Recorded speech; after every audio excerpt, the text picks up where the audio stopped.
Are you ready for 5 points in 5 minutes? Pew, pew, pew. Let's do it.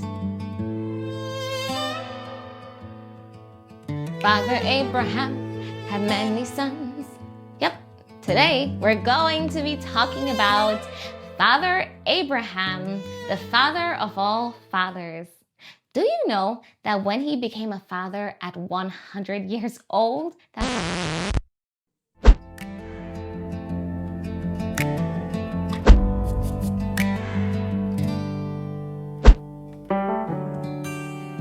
God asked him to do something crazy?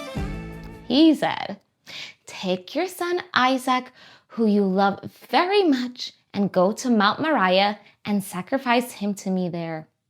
Don't freak out. Point 1. Abraham did not hesitate.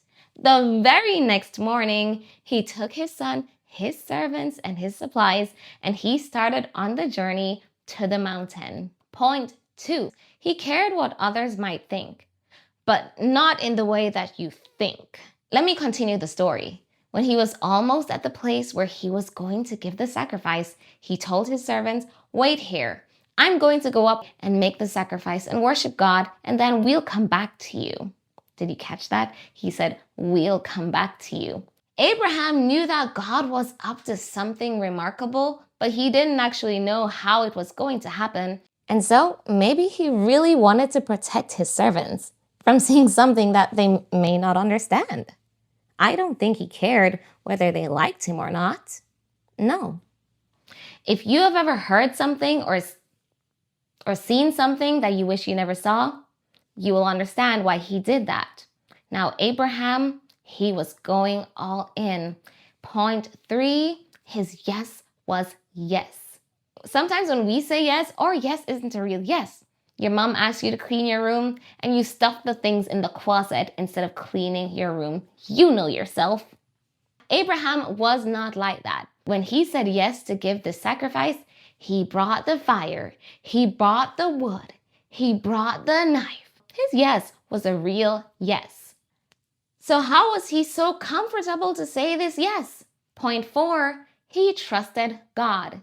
His son knew something was off. He said, "Dad, I see the wood and you're carrying the fire, but where's the sacrifice?" Abraham said, "God will provide."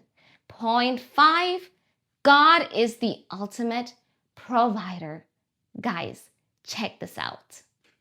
Abraham and Isaac arrived at the place where they were going to make the sacrifice. Abraham was confident in God. Hebrews 11:19 says he reasoned that God was able to raise Isaac from the dead. He was about to strike when the angel of the Lord said, "Stop! Do not lay a hand on that boy." Abraham had passed the test. He showed that he trusted God. Then Abraham looked and saw that there was something caught in the bushes. What was it? It was a ram. Abraham untied Isaac and then sacrificed the ram instead.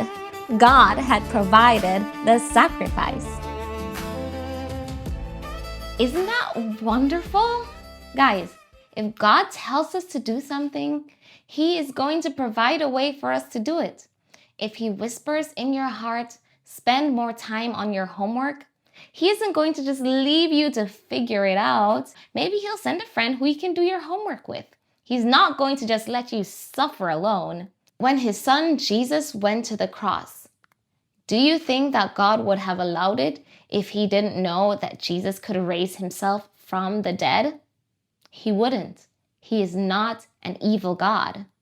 Abraham's story showed a mountain of trust, and he paved the way for the greatest story of all, the story of Jesus. Oh, we're just warming up with the legends of faith. You don't want to miss the next one, so do subscribe. We're going to talk about someone who thought that he was the smallest and weakest in his entire family, so much that he was hiding in a hole. Come back and check it out. And in the meantime, keep being bold in your faith. From Coco's heart to yours. Bye!